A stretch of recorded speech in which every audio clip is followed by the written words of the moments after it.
Hello, everyone, and welcome to tonight's event. My name is Stephanie Skis, and I'm bringing you this event from the Novel Neighbor. We are a full-service indie bookstore located in St. Louis, Missouri. Before I bring on tonight's special guest, I wanted to tell you about an upcoming event that you might also be interested in. This Sunday, October 11th at 4 p.m., we are thrilled to be hosting Graphics Con, which is co-presented by our Gateway Children's Book Festival and Elastic Books for Young Readers. 4 graphic novels for kids, including Varian Johnson, who wrote Twins, Gail Galligan of the Babysitters Club, Maria Scriven of Not Enough, and Tom Engelberger of Geronimo Stilton, The Sewer Rat Stink, will be in conversation with Avery Kaplan from Comics Beat.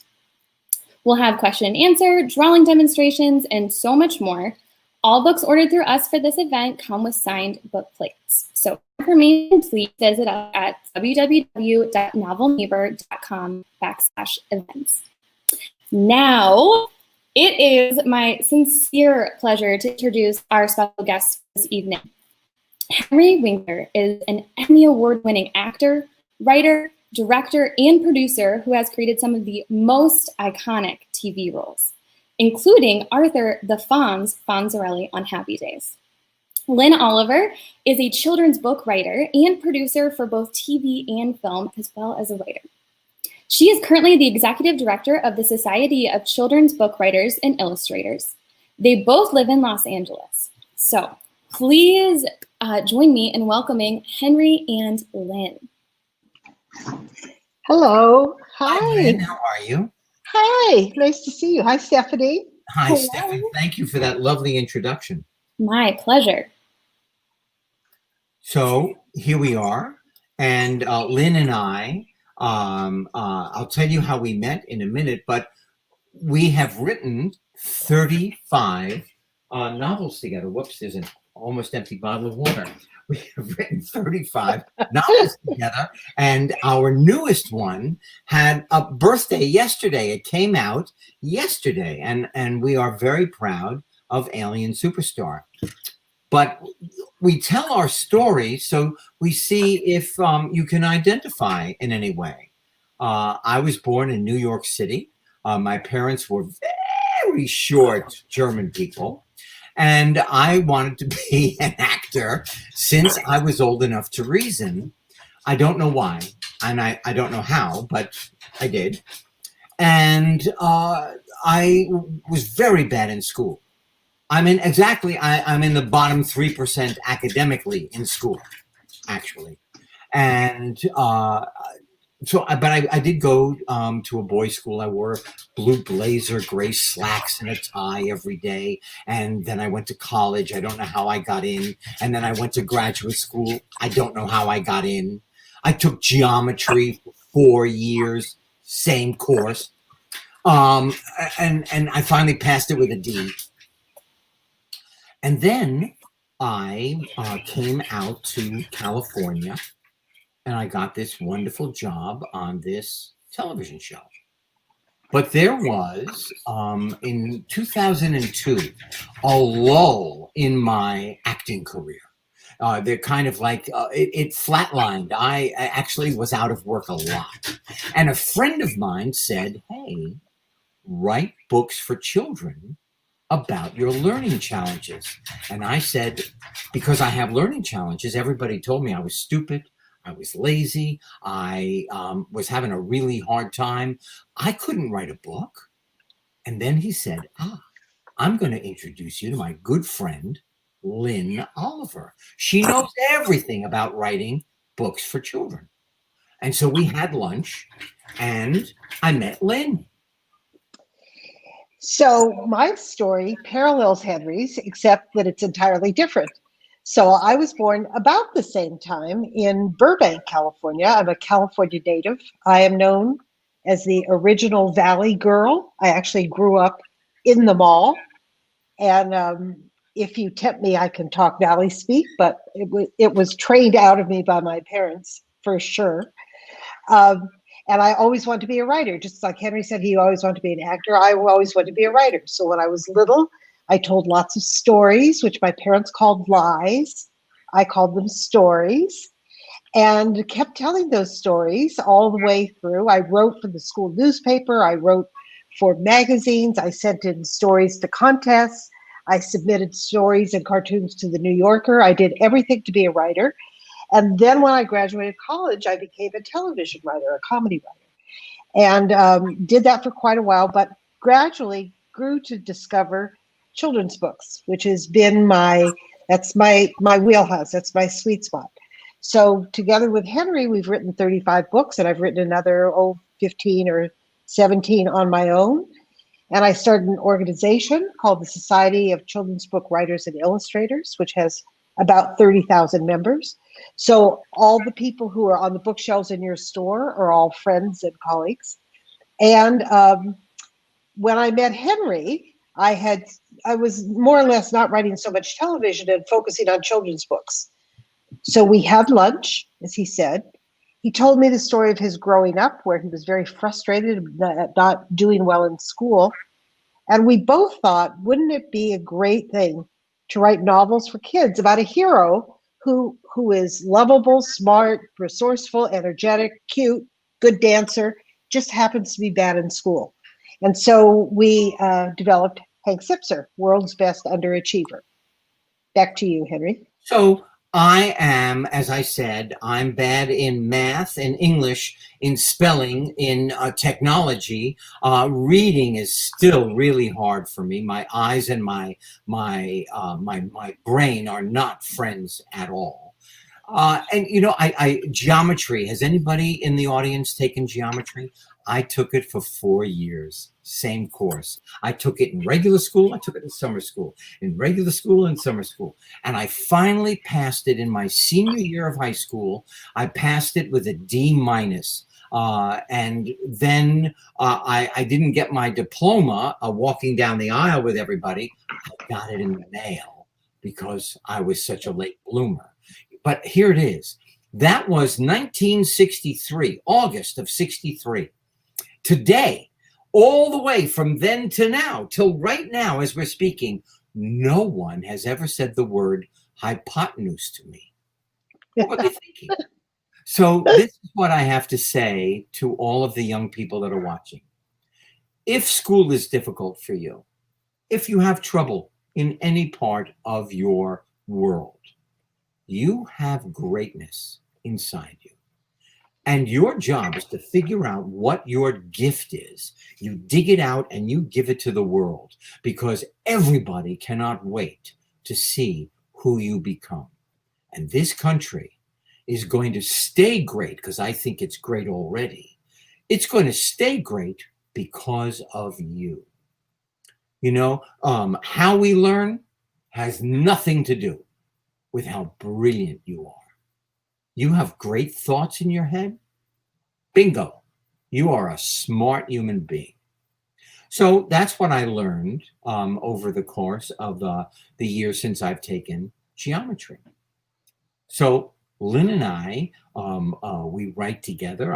I've had a wonderful career acting while Lynn has been writing. And I played a character, Arthur Fonzarelli. And he was a tough guy. And the first day on the set, I was supposed to go to the mirror. It said in the script, go to the mirror and comb your hair. Every actor who ever played a part like Arthur Fonzarelli had a comb in his back pocket, combed his hair all the time. I was going to be different. I said to the director, I'm so sorry, I can't comb my hair because I'm going to try and be different. And the director said, go to the mirror, comb your hair, because it's written. So I go to the mirror, I pull out my comb, and I go, hey, I don't have to because it's perfect. And that was the beginning of the next 10 years of my life. I had the best time. I wore a leather jacket. And in 1980, I forgot to tell you, my parents, you know, those very short Germans, they called me dummer Hund. And for those of you who don't speak German, that means dumb dog. Very delightful people, very, very supportive. So all of a sudden, in 1980, dummer Hund, I took the leather jacket, I wore on happy days, and I delivered it to the Smithsonian Institute, to the Museum of America. Dumme Hund is in a museum. I love that story. I love it so much. You feel like you want to, like you're cheering for the underdog. Rocky is running up the steps of the Philadelphia Museum. So I think that's just great. So I don't have anything quite so dramatic to tell. I produced television. The one thing that might be a little bit interesting is that a show that I wrote and produced was called Harry and the Hendersons. And it was about Harry was a Bigfoot who lived out in the woods. He was a Sasquatch. And the Bigfoot was not played by a real Bigfoot. He was played by an actor named Kevin Peter Hall, who was 7 feet 4 inches tall. And every day he wore that giant Bigfoot costume. It weighed 50 pounds. We had to air condition it because it got so hot in there. It cost $3 million to make. And it was such a centerpiece of and such a triumph of technology and costume and makeup that when we were finished shooting the show, it was taken to, are you ready? Drum roll, please. The Smithsonian, thank you. It was taken to the Smithsonian Institute, where it was placed in the museum right down the hall from Henry's leather jacket as the fawns.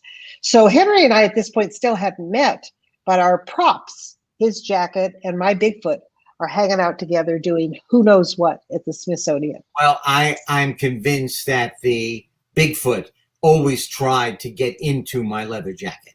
And it probably, he was so big and I'm so small, it was like a hand warmer. Okay. I hope that's true. Some night we'll have to sneak in there and see if we can catch them doing what they're doing. So what we're here to talk to you about today is our new series. We wrote 30 Hank Zipser books, which we're very grateful for. They did really well, and they spoke to a lot of families and kids who have learning challenges or who know kids who have learning challenges. And then we were ready for our next challenge. So we developed a character named Buddy Burger, who is an alien from a red dwarf planet. And maybe, Henry, you can tell our viewers a little bit about the premise of the book. Sure. You know, I just want to say, because Lynn and I have both worked in television, we've never worked in television together. Well, the only time that we work together is writing these books. But because we have a background in television, and because children are fascinated not only by outer space, but about celebrity, riding in a limousine, parties, paparazzi, we thought we would take these two elements and put them together, and we have alien superstars. So our superstar, our alien, lives, as Lynn said, on a red dwarf planet. And you'll notice he's got 6 eyes. And he also has an appendage here on his back. It is a sensory enhancer. It makes him see and hear and taste and smell at a heightened level. Well, on his planet, when he's 13, when anybody is 13, they take that enhancer and they deactivate it so that everybody is the same. Everybody is in lockstep. Well, Buddy, that's his Earth name, the alien's Earth name. Buddy has a Grandma Wrinkle. And she said, you know what? I'm not going to let that happen to you. I want you to live a full, rich life filled with beautiful color and smells and tastes. So she is the master mechanic on that planet and builds Buddy a spaceship. He takes off and races across the universe and lands in the only address they know on Earth, Universal Studios. I mean, who's going to even mention a rocket ship on the back lot of a studio? So I don't know how this happened, but Buddy gets a job on a TV show on Universal Studios. That was book 1. Book 2, the higher-ups, the government, of the red dwarf planet cannot let somebody escape, because if they do, other people will have that idea and will try. So they send Citizen Cruel, a shapeshifter. She is the worst of the worst. She is a tough cookie. And she comes in her own spaceship, lands on Universal because they track where Buddy has gone. And book 2 is about her trying to kidnap Buddy and take him back to the red dwarf planet. Now, Buddy's got 2 friends. Cassidy, whose mom is white and whose dad is black, and she is the star of the television show. And he also has another friend, Luis Ramirez, who works at Universal also. And they both help him. They help him against Citizen Cruel. Oh my goodness. That is what our book is about. So the adventures are, our books combine adventure and comedy. So if you like adventure and you like to laugh, these are very good books for you. So I'm thinking, Henry, maybe you can give a demonstration of that. So when Citizen Cruel is pursuing Buddy, she's chasing him all around the back lot of Universal Studios. And one of the attractions of the back lot is the Jurassic Park ride. And it's a water ride. And inside the water, the lake, Jurassic Lake, there are large mechanical dinosaurs. And when Buddy is being chased by Citizen Cruel, he is sent to that lake where he has to submerge himself to hydrate his body so that he doesn't expire. So Henry, there's a part in there where Buddy gets to the Jurassic Lake on the Universal back lot. Right. So he needs to hydrate in order to keep his power. So he jumps into the lake, and Luis, his good friend, follows him, and he's got 3 lungs, so he can hold his breath for a long, long time. Before I could swim away, I was sitting at the bottom of the lake. A large brontosaurus's head, with its mouth open, slashed through the surface of the lake and was heading right toward me. And I have no doubt that that head belonged to the 3-clawed foot that was staring me right in the eye. All of a sudden, the head opened its mouth and picked me up out of the lake and spun me around like I was a lily. Oh, out of the corner of my eye, I saw Luis on the side of the lake. I said, "Help! Help me! I'm being eaten!" "Hey, don't worry about it, dude," Luis called back. "Brontosauruses are plant eaters. You're safe. He's not real. He's real enough to have me up in the air 3 or 4 stories." The brontosaurus swung me around wildly from side to side, and I just had a snack of guacamole because avocados are the one food on earth I can eat that nourishes me. I heard the guacamole start to slosh in my stomachs. I knew I was in trouble because the one thing you don't want to hear is guacamole slosh. Oh, yay. That's very, very good. So that gives you an example of the kind of scenes that we write, which are full of adventure and full of fun and full of comedy and also full of excitement. And just a little bit strange, wouldn't you say, Henry? I would. And you know, we think that comedy is a very important gateway to get young people to read who don't really want to read. I was not a good reader, at all, but comedy always kept my attention. So we write books that you don't have to be assigned. You don't have to read a chapter at night. You read it because you want to. So we always want to be the book that's tucked away in your backpack or tucked away right under your bed or on the shelf next to your bed or at the breakfast table when you're not really supposed to be reading while you're eating your cereal. We want to be that book, the one that you just can't put down. And so Alien Superstar #1 and the new Alien Superstar #2, Lights, Camera, Danger, we hope that they're going to really provide you with lots of fun and also with some things to think about.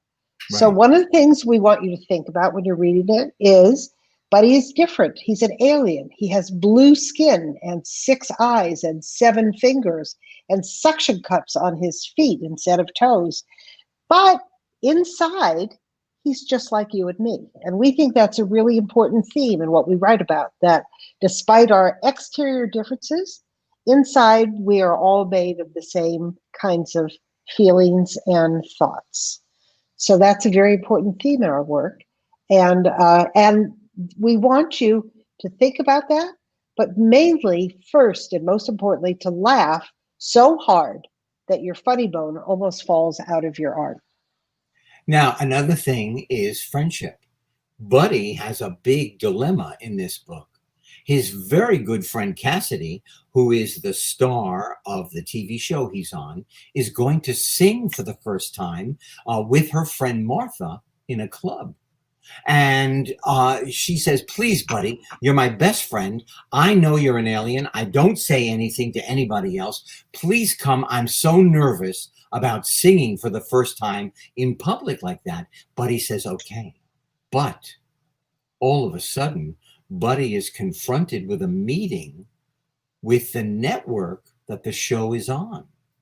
And now he has to decide, what do I do? My career or my friendship? I'm not going to tell you what happens because it's pretty wonderful. It's a wonderful part of the book, but friendship is also a very important theme. Henry? Yes. Have you ever messed up with a friend? Have you ever disappointed a friend? I have. And sometimes I have thought that a friend was messing with me, and that's because I did not feel good about myself. So I always had a strange feeling of being on the outside trying to get in. No matter how successful I am or was as an actor, and playing the Fonz opened the world to me. It was an amazing experience. I always felt just a little bit on the outside. And I have found, we just really discovered this. Every character that Lynn and I write is on the outside trying to get in. Always feels just a little bit off.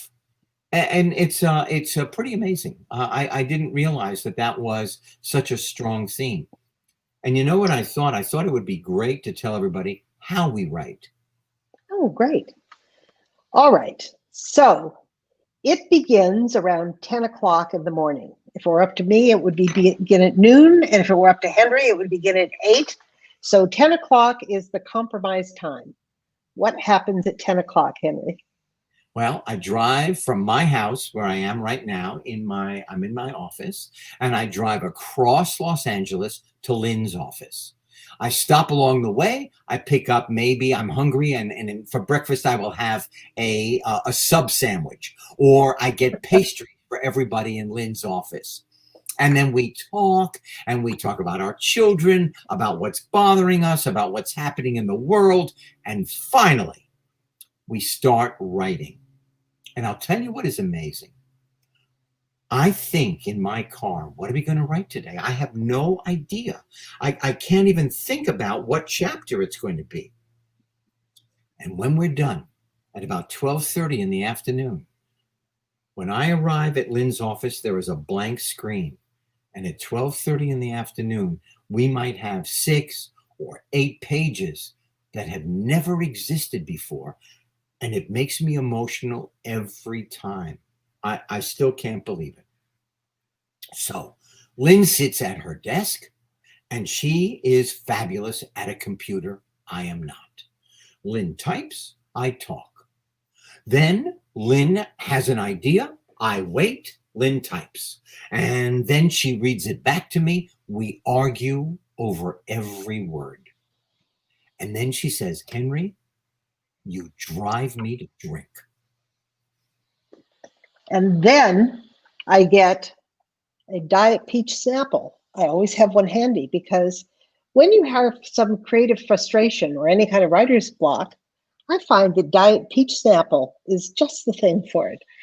So that's the drink he drives me to. but it's really a wonderful process. I just want to say a word about it because we are great collaborators. First of all, we make the process fun. If we're not laughing when we're writing it, it doesn't go in the book. Right. So we make it lots and lots of fun for us. And secondly, we each bring something unique to the process. Henry is very in tune with the emotions of our characters. He's very funny. He brings his actor's sensibility to the dialogue. I am a little more structured. I like to kind of know where the plot is going. We call him a pantser because he flies by the seat of his pants. And I'm a planner because I like to know that we have an ending before we start writing the book. But what we come up with is better than either of us could do individually. The sum is greater than the parts. And that's the essence of a good collaboration, but despite the sample. About the planning, Lynn is really big about having an outline. And so we really beat out the story. Every chapter, we know exactly where every chapter is going. And there are usually about 22, 24 chapters in our books. But the strangest thing happens. As we're writing, all of us on its own, and this is the truth, the book takes a turn on its own. It tells us where the story is going, and we have learned not to fight it, to go where the story goes. One of us has learned that really well. The other still does battle with it. It makes me so nervous. Any of you who are writers, or if there are any kids in the audience and when your teacher hands back that paper and says you have to rewrite it, it doesn't feel good, right? Rewriting is hard because you think, I created a perfect gem. Why is somebody telling me to change it? So it's always a compromise between trying to get it out perfectly the first time, which is impossible, and then just getting out in some way so that you know that you have time to make it better. That's kind of the writer's dilemma. And we do that. We write the draft, then we read it to each other, then we rewrite it and to make it as perfect as it can be. Then we send it to the people who are going to make the book, the publishers. Then they give us notes. Now, in the beginning, I must say, when we first started, I was appalled that somebody was telling us what to do with the story. And Lynn calmed me down over all of these books, and I now am pretty good with the notes. And we go through some notes we don't do because we don't believe that they're going to make our story better. But sometimes if you're lucky and you have a good editor, then their notes are great. And then we make those notes, we make those changes, we read it again, we polish it, send it off again. So how long does the whole process take about? Well, I would say between 4 and 6 months to write the book. Right. And then something you should know about the Alien Superstar books is they are very heavily illustrated. They're almost like graphic novels. So inside the pages are maybe 50 or 60 illustrations. So even though they're novels, they're kind of hybrid. Yeah, I can't see what that illustration is exactly, but now I can see it closer. But it's the that's the Brontosaurus that Henry just read to you. So the books, we like to do that because we know that when you're reading, if you're 9 or 10 or 11 or 12 or 13 years old, it's really fun when you get to a picture. You get to stop and think about it, look at what you see, to give your eyes a little break. So this book is very heavily illustrated, almost as much as a graphic novel. And the illustrator, whose name is Ethan Nicole, is a cartoonist. So the illustrations have a real sort of graphic novel, cartoonish kind of feel. So we think that you'll like the illustrations as well. And makes your eyes. I'm sorry. I was just going to say it gives your eyes a little rest and makes them very happy. Now, another element that we use, since it is a television show that the alien is on, we use the script format that they use for real on any set. This is what I would see when I'm doing a show. So we write some of it in the script that they would use on their pretend television show. I'm trying to find a good picture of Citizen Cruel because she is scary. She is, and of course, just because I want to, I can't. Thank you very much. It's a pleasure. And then, you know what we would love to do now is take questions. And did anybody have a question? Did anybody send in questions? Well, we have Stephanie back with us. Hi, Stephanie. Hi, Steph. Hello, I'm back. I missed you. Thank you so much. Your presentation was wonderful. Oh, there she is. Citizen Cruel. She's not nice. No. As her name might indicate. So we do have questions from the audience. Let's see. Some people are wondering, will there be an Alien Superstar movie? And if there is or isn't, either way, who would you have play Buddy? Ooh. Oh, that's interesting. That's well, Henry, first of all, do you know any actors with 6 eyes? Because that would be a prerequisite. No, I don't, but you know, we can have a casting session and meet some. Okay. All right, there's not yet a movie of Alien Superstar, but we definitely hope that there will be, because we wrote it with not only a book in mind, but with a movie in mind. It's very cinematic. It's very comedic. Right. Both of us come from television and film, so we have a lot of experience in screenwriting. So we hope that as this book comes out, it'll catch the attention of a wonderful actor or a wonderful director or producer who would want to make it. Henry, just in terms of personality, is there someone you think of when you think of Buddy? I, of course, think of Robin Williams, who was Mork of Mork and Mindy, who was the best alien ever. Yeah, he would have been amazing. You know, I had an unbelievable time because Robin Williams started on Happy Days. His first appearance on television was Happy Days. And this man came on the scene and I knew I was in the presence of brilliance. But I don't know who an actor would be. But we are going to write Superstar 3. We haven't started yet. We're going to start in about a week or two, and we're going to write the 3rd one. Wonderful.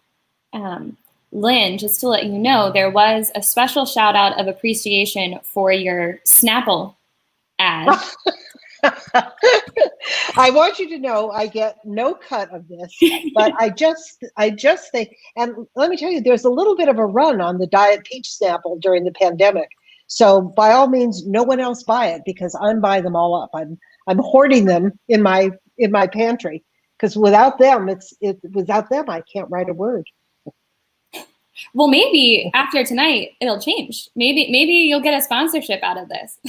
Oh, wouldn't that be something? Yeah, I'll retire to the south of France with a large crate of Diet Snapple.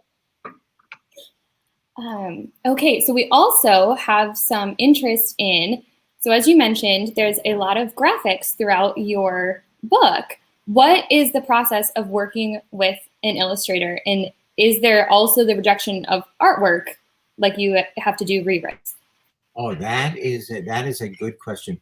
I will tell you that usually the author does not have any connection with the illustrator. The people who make the book want to keep us separate so that the illustrator does his work and we do ours. Of course, I've got a big mouth, and Lynn, we have opinion, and sometimes the illustration doesn't look like our imagination. And so we have a conversation about that. And then what ends up in the book makes us delighted. I love it. Okay. It's like our writing, it's a collaboration. And it's very hard, to be very honest, it's very hard for writers to collaborate with illustrators because we speak a different language. We speak words and they speak images. So it's very easy to miscommunicate. This poor illustrator, we kept telling him one thing and he would do what we told him. And then we'd say, well, that isn't really what we meant, because which is why they usually keep authors and illustrators apart.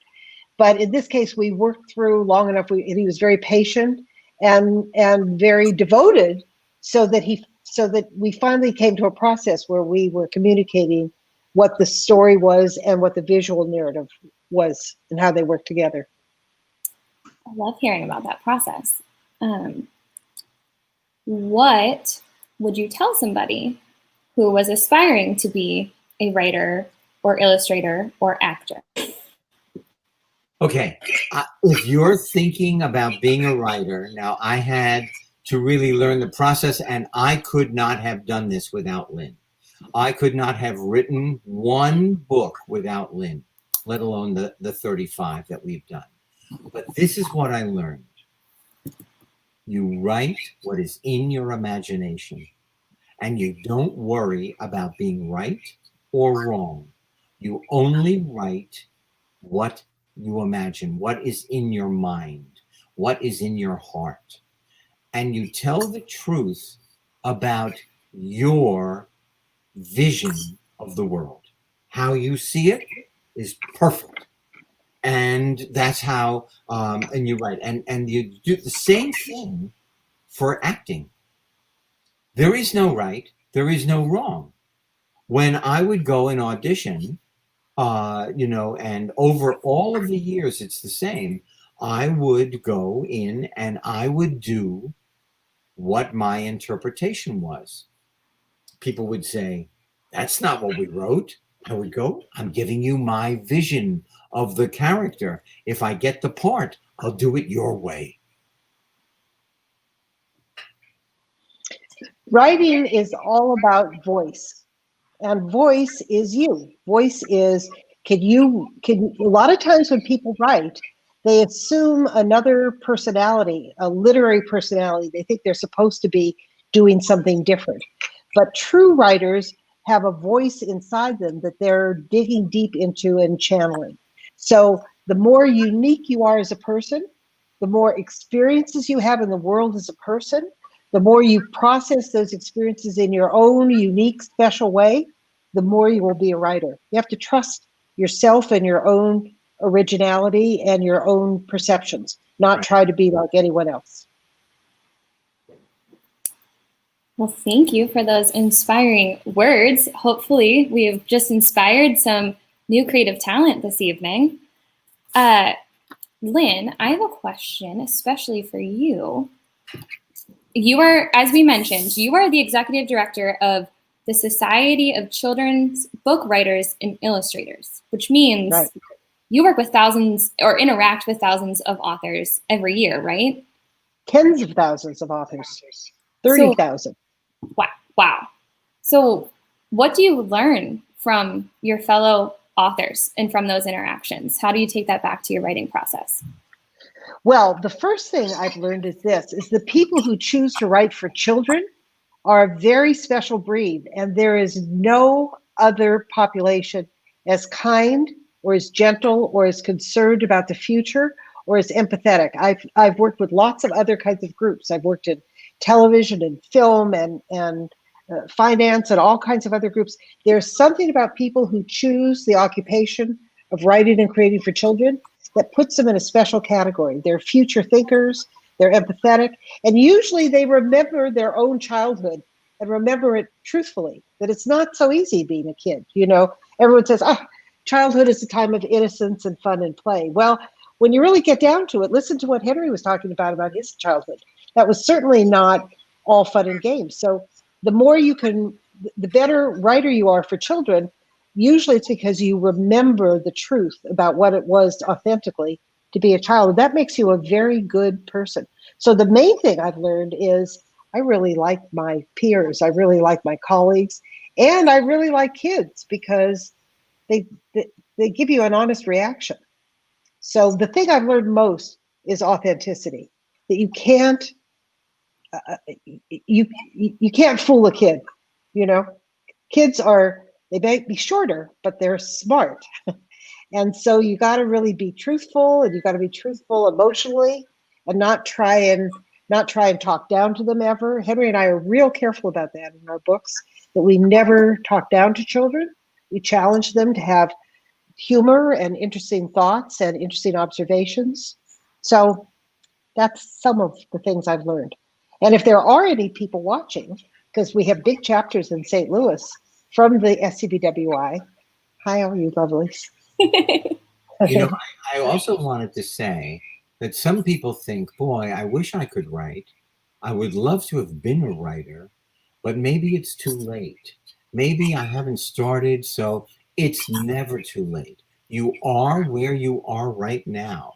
All you have to do is find 5 minutes in your day. Maybe you get up 5 minutes earlier, or you go to bed 5 minutes later, and you write for 5 minutes. And then all of a sudden, it becomes an actual book. So it's never too late to start if you have that dream. Henry, you should demonstrate what you do. Pick up the book and show them what you do on the day the book arrives.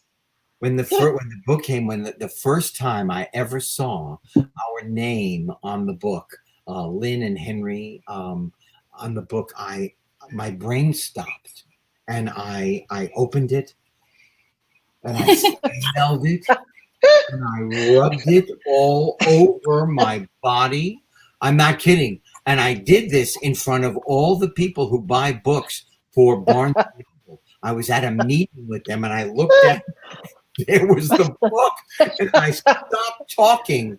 I couldn't believe it. Oh, I was so happy. True. I have to I've say, witnessed this. go ahead, Lynn. I just said I've witnessed this on many occasions. It never seems to get old. No. I was going to say, I have done that to a book and my name is not even on it. I don't even have an excuse that I've written it. Sometimes you just have to get the new book smell, right? You just have to absorb it. Right. Yep. We have some good questions. So what do? You described to us a little bit about your writing process together. Right. What do you do when you have a block? Does Diet Snapple just solve everything, or? Yeah, you hit the bottle again. Well, I don't know, Henry, have we actually had blocks? There are days when we have said, wow, this was hard.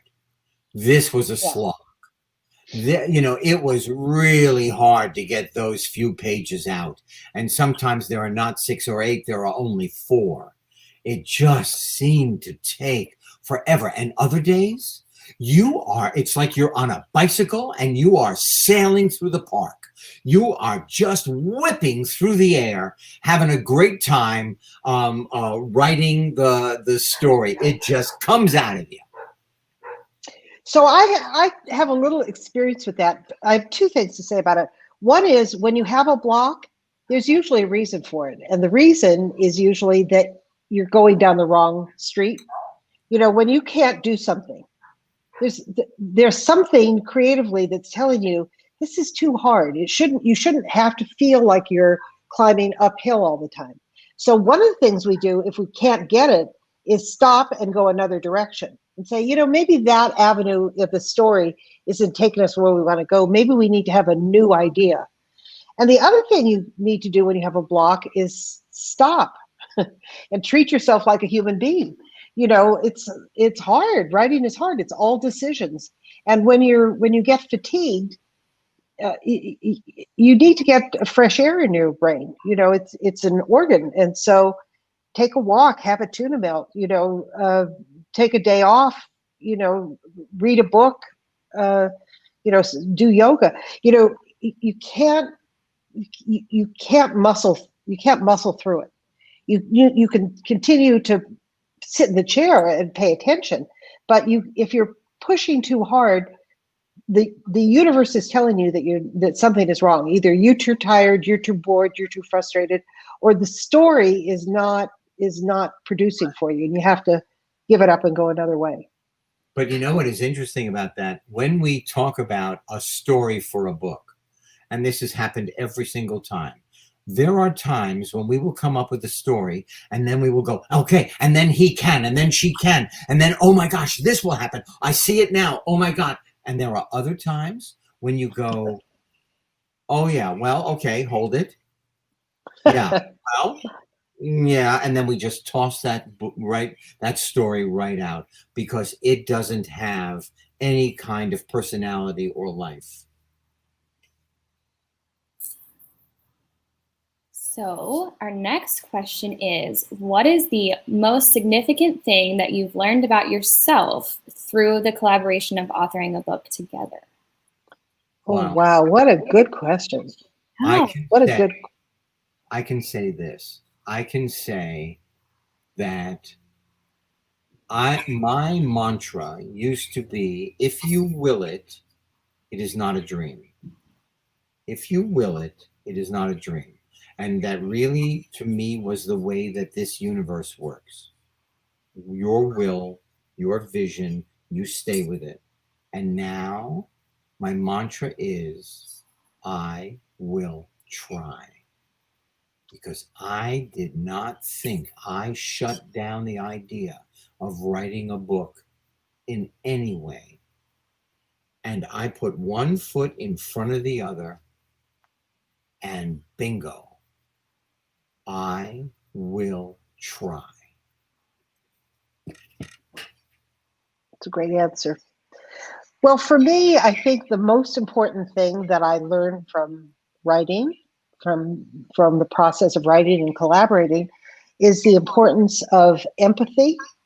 You know, writing is there's only one skill. I mean, you can learn a lot of the skills you can learn, language and structure, but the real skill is being able to fold yourself into somebody else's reality and experience what that reality is. That's the skill of being a human being, of being able to walk in somebody else's shoes. And it's the real skill of a writer. So I'm always reminded every time I'm writing, every time I realize that I have the privilege of doing this for a living, so what I get to do, what I have to do to earn a living, is to feel what other people are feeling and to imagine what other people's reality is. And if more of us did that more of the time, we would have a very different world. Which is why you always have to listen to the writers and not the politicians. They're the one, and the artists. They're the ones who are putting themselves in the place of other people. That's their job description. Should be the job description of politicians too, but it isn't. Wow, you two have given us just some absolute gems there. I'm gonna remember that. I will try and empathy. Seems like if those are the two things that we take away this evening, we all win. That's my opinion. Hooray. Okay. Besides a shortage of Diet Peach Snapple, how has the pandemic affected your writing process, if at all? Well, here it is. We have not written anything. Well, we did write. We have a new book idea we can't tell you yet about, but we did it over the telephone. We did it over Zoom. We worked out the characters. We worked out the location. We worked out some of the stories. And it was just the thinking process. But the actual writing process, the pandemic has put a stop to that. And we're now going to see in a week or two, because we have a deadline, what happens. You know, I think all of us, the pandemic is hard for all of us. And I think we have to be, so many of my friends, you know, the SCBWI has 30,000 members. So most of the people I talk to every day are writers or artists, and people are finding it very hard to be creative because you're taking all of your emotional energy to survive, to stay upbeat, to not be depressed, to remain hopeful. And those are full-time jobs. So I think that we have to be very gentle with ourselves and make our expectations of ourselves to understand that we're all dealing with something that is hugely upsetting. And creativity can be a remedy for that, but you can't beat yourself up about it if you're not feeling it this day or that day, because there's some days you just need to sort of adjust to the new reality and go easy on yourself. I don't know. Do you agree with that, Henry? I do. I was just thinking of, I have 5 grandchildren, and the youngest is 3. And he said, "Papa, can I just touch your shirt?" And I long to hug my family, my friends, go fly fishing for trout, go to the theater. Wow. I love the reminder to be gentle with ourselves right now. 2020 has been hard. We're all doing our very, very best, and it's hard for everybody. This year may not look like last year, and hopefully it won't look like next year. No, really. I just wrote that the year 2020 has a mean personality. Really does. On the note of the pandemic, I know some of us picked up new hobbies as a way of coping. Did either of you pick up a new hobby in this process, in the past several months? No, I just eat more. Eating is a hobby. Well, I've done 2 things. One is I cook more because I eat more, and because we're home more. So, if I have a craving for Chinese food, I can't go out for Chinese food. So I've learned to make it, so certainly cooking. And then I make mosaics, which I love doing because it's kind of like writing. You take bits and pieces and rearrange them and put them together into a new whole. So to do the mosaics, I break things. So that's been very good because I get to break a lot of things. It feels great. There is an addition in my house that's safe, because if I see it in its hole, I'm going to break it and put it in something. But it feels it's creative, and it's another part of your brain, and I find, and I'm sure that many members of your audience will relate to this, when you're working with your hands, whether you're cooking or knitting or building something or sawing something or sculpting, it sets your mind at ease, right? It's kind of a meditation. And so the more that I can do with my hands, the calmer I feel. Did you take up a new hobby? Me? Mm-hmm. Yes. Actually, mine was also cooking. I started a subscription. And so I've gotten into more gourmet cooking dishes because we were home so much more, and all the different, there's just more time. Not traveling from school to here to there. So that was my major one. And we also bought an Xbox. So in that reality, you're a goner. We are. Okay. I have a couple rapid fire questions if we have time for them before we wrap up. Good. I have a guess to this, and I'm very curious if I'm right. People would like to know who is on your pillow behind you. Dr. Fauci. Yes. It's Fauci on the couch. A wonderful artist, Eric Sanchez, created that, and I saw it, and I had to have it because he is one of my heroes. Oh, that is getting some love in the comments. Let me tell you. I have been just trying to wait patiently to ask this question. Why the avocado? The avocado, he couldn't eat anything. He couldn't digest anything because on his planet, the alien eats wafers, nutritious wafers that have really no taste after the age of 13. So we did research and found the avocado is one of the most nutritious foods on the earth. And that's why. It has a lot of vitamin K, and we don't know what vitamin K is, but it sounds like it would be an alien thing, right? Sounds like we need it. Yeah. Okay, and last question. Do you believe in aliens? I do. I think that the cosmos is so gigantic. It is silly that we should think we are the only living beings in this vast, endless universe. And I don't know why, but this is honestly true. Since I was young, I have always thought if aliens landed on the earth, they were going to land somewhere near me and that they would be friendly. I was just, I didn't even think about it, imagine it. It came full blown into my brain the way that I needed to be an actor. Lynn? I absolutely believe in aliens too. I don't necessarily think they're walking among us or that they look like lizards. I don't have that notion, but I think there are living souls in the cosmos, and it would be a great realization of a dream to get to meet one of them sometime. I think that would be wonderful. I hope we'd have a good conversation in whatever language they're speaking. Who knows? Maybe that's what we get in 2021. We get to meet aliens. What a turnaround. Yeah.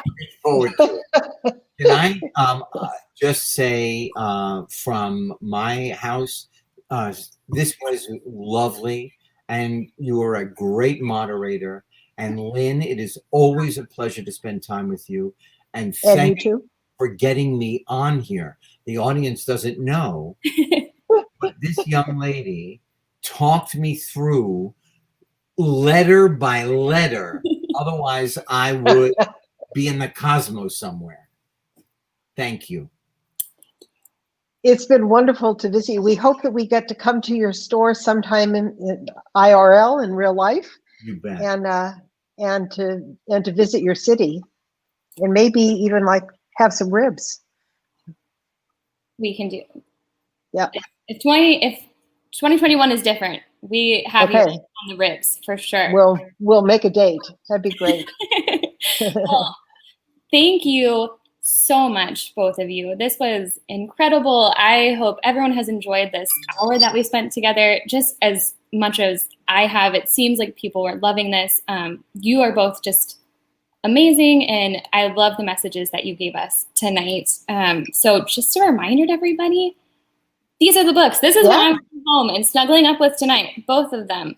And so I hope that if you, again, we'll throw up a banner reminder that you can order through us, and we'll get you some signed copies, which is what makes it even cooler. And Lynn even included, I saw a special message at the bottom of your signature. That's a little surprise for people.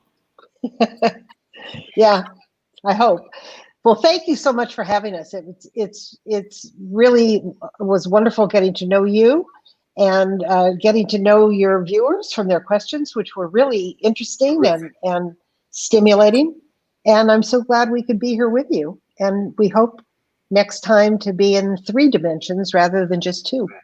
And until then, everybody stay healthy and fit as fiddles. Thanks, everyone. Bye. Thank you. Bye, everybody.